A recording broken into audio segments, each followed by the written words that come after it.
I'm Isak. And Kevin. Hello. All right, and we are bringing you All About You. Now, today we're talking about your concerns and your worries, anything that seems to be bothering you these days.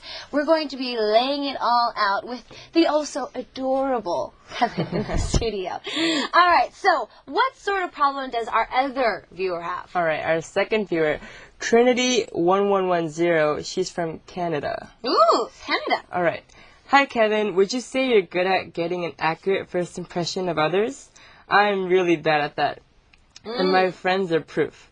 I'm sure I approach people with good impressions, but a month passes and it's like they take off their masks and become different people. They're ill-tempered, lazy, small-hearted. It's a mess. I can hardly believe I first considered them to be so gentle and refreshing. Am I seeing them wrong? I just wish for once I could meet a friend who lives up to his or her first impression and doesn't disappoint me. How do I get more accurate first impression of someone's personality? Help me, Kevin! Ooh, so it looks like there's a lot of concern here. And accurately reading people. Now, I have to ask you, don't you think it's more luck than anything else? Luck? Luck to have just good people around you? I mean, yeah, and to actually put your finger on a good first impression. Yeah, I guess it's luck. I mean, there might be people who you could, instantly catch, but, there's also people who you have to take time with to really get to know them. Okay. Now, I've met actually a couple of people like this.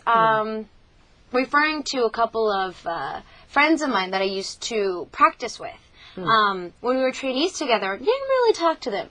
It wasn't because our first impressions were bad. It was just we were two different worlds. I was there all the time. They lived far away, so they kind of awkward. Because they would come late and leave early. I would be there first and then go later. You know how that is. So it was hard for me to get into their circle, the circle of friends.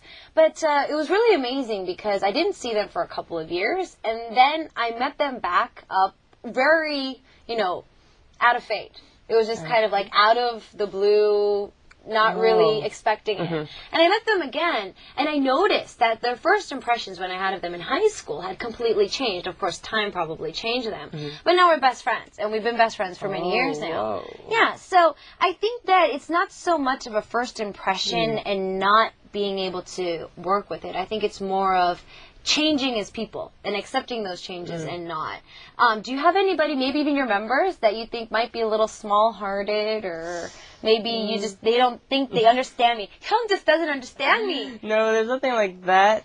But, first impressions, when I first saw my members, they were like, there's people from Korea, there's some people from, Hong Kong, and there's also another member from America. Okay. And I was like, wow, this is going to be kind of different because, not what I'm used to.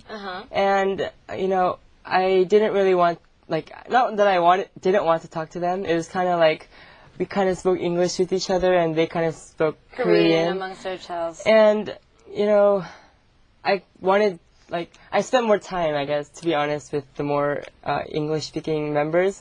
But then as time passed by, I got to find out that the Korean-speaking members are really nice, and I should have got to know them better earlier. Yeah. Okay. All right.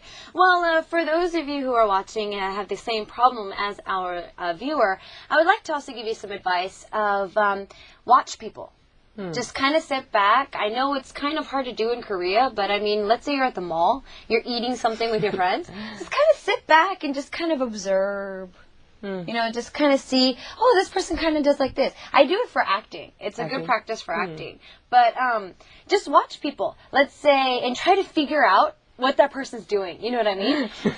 Like what? You'll see somebody, and they'll be kind of like limping, and you can guess that they have to go to the bathroom. The bathroom is their key. It's just like, the bathroom's over there. It's just like, bathroom, you know what I mean? And then let's say somebody's hungry, and then they would kind of be there like, food court, where's the food? You can see different things coming out of different people. If you stare at people for too long, wouldn't they kind of go, why is she staring at me? Or you have to be wise about it. You can't just stare at him like this. You have to look at him like this. You kind of have to be like, I'm not looking at you. I see. And also I have another, resolution, I guess. don't trust their first impression too much because you can get disappointed. So I guess, try to spend time with them more and talk to them a lot and get to see their real personality. True. I think communication is key. And even in first impressions, I mean, when you first meet somebody, I think breaking the ice, like you would have maybe done with your members, like breaking the ice first and just being like, hi. And just be a little bit, even though you're not used to it, it might be better to kind of help you do that.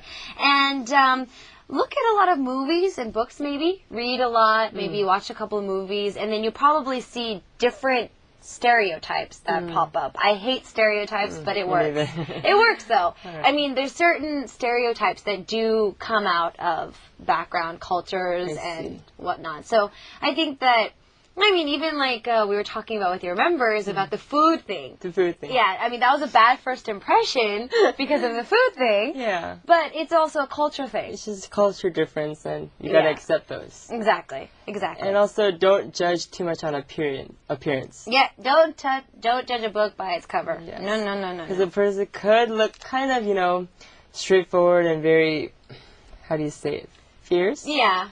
But then once you get to know them, they could become, really different than what you expected. Exactly. That person might just had a bad day, and when they first met you, you're just like, oh, hi. And they might be a bubbly person like I am, but they might have been having a bad day. Exactly. All right, well, it seems that we have come to an end of the show. I wanted to read more. I know. I think we need to put a computer here, and then we're just going to read everything. Okay, we'll just do the show. Okay. Do it probably in the future, In the future. Everybody's shaking their like, no. No. We'll try and get us more next week. So continue to send in your concerns and also any worries. If you want to confess your love, to Kevin, I think it'll be okay too. Yes, I'm right here. He seems to like that part. Yes. All right. Well, any last words before we go? Because it was your first time. So how do you feel? It was my first time. I was really nervous at the beginning because I didn't know whether I could give good advice or not. But then, since you're such a great help, Isak, I think I did pretty good. You did awesome. You did awesome. And I'm so glad that he's here. And I'll do my best throughout the week to get more good ideas, and I'll try to become a better counselor. Woohoo! Well, I'm glad that I have him in the studio now. So don't worry about anything. Okay, and don't forget to say goodbye to our viewers because it is already time for us to say goodbye to you. I don't want it to go. And remember to send more and more, problems you have, Okay, all right. Well, it's time for us to say goodbye to Kevin, and we're going to be probably catching some more stuff in just a little bit. So, Kevin, thank you for joining us. Thank you. We'll see you next time. All right. And we'll see you there. Okay, so just see me that. Bye.